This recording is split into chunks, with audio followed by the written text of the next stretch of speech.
si Zoro serait mort à Thriller Bark? Vous vous rappelez tous de cette scène où Zoro s'est sacrifié au péril de sa vie? C'est inévitable. Je te laisse juger.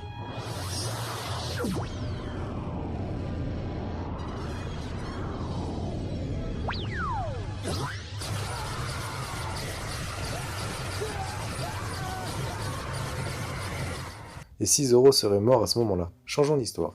Alors que Thriller Bark a été un arc très apprécié de la communauté grâce à plusieurs points comme la transformation de Luffy ou bien la scène mythique de Zoro.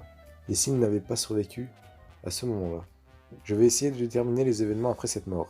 Je vais essentiellement parler de l'équipage de Chapeau de Paille et arrêter de spéculer sur cette mort après Marineford. Je n'irai pas plus loin. Tout d'abord, l'impact sur Luffy et ses Nakama.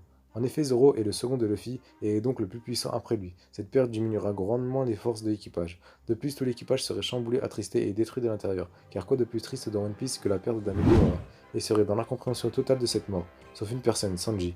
Lui qui a tout vu révéler tout à Luffy, et à la manière de la mort d'Ace, il se remettra en question, et je pense qu'un power-up de tout l'équipage en même temps pourrait être possible, pour ne plus subir la perte d'un autre Nakama. Et la première faille de mon hypothèse apparaît. Comment s'entraîner sans mentor? Si vous avez des suggestions, mettez-les en commentaire. Je vais maintenant parler au présent pour une meilleure compréhension de la vidéo. Après la mort de Zoro, l'équipage s'entraîna pour devenir plus fort. Cet entraînement a empêché Luffy et les autres à arriver à Shabodi en même temps que les autres pirates de la Pire Génération, et donc Luffy n'est pas impliqué dans ces événements. Luffy n'a pas frappé un Tenryubito, et n'a pas été envoyé tout comme les autres à un endroit choisi par Kuma. Il ne connaît donc pas Bois Hancock, ne fait pas partie, tout comme le défunt Zoro, de cette génération. Mais qu'est-il arrivé à Luffy, Chopper, Sanji, Nami, Robin, Franky, Usopp et Brook dans ce cas-là? L'équipage de Chapeau de Paille arrive après tous les incidents des pirates de la Pire Génération sur l'archipel Shabondi, et Luffy apprend la future exécution de Ace sur celle-ci. Cependant, Luffy est plus fort maintenant, et se rend directement à Marineford, car celui-ci n'a plus le temps pour aller à Impel Down. Et là, une faille apparaît dans ma spéculation. Car sans Hancock, comment arriverait-il à Impel Down, puis Marineford? Désolé, je n'ai pas trouvé de solution. Si vous en avez une, dites-le en commentaire.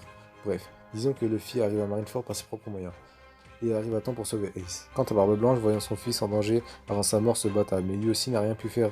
Ace est mort. Son exécution a bien eu lieu. Akainu, tout comme dans l'œuvre originale, blessa grièvement Barbe Blanche, et Barbe Blanche finit par se faire tuer in extremis par Barbe Noire, qui était à deux doigts de mourir contre celui-ci. Comme dans l'œuvre originale, Shanks arrive, arrête la guerre, mais tout l'équipage de Luffy, et lui y compris, se sera fait pris en chasse par la marine, et sans l'aide de Jinbei, l'équipage frôla la mort à plusieurs reprises, et perdra Franky qui, pour les sauver, se sera sacrifié pour qu'il puisse être sauvé par l'eau.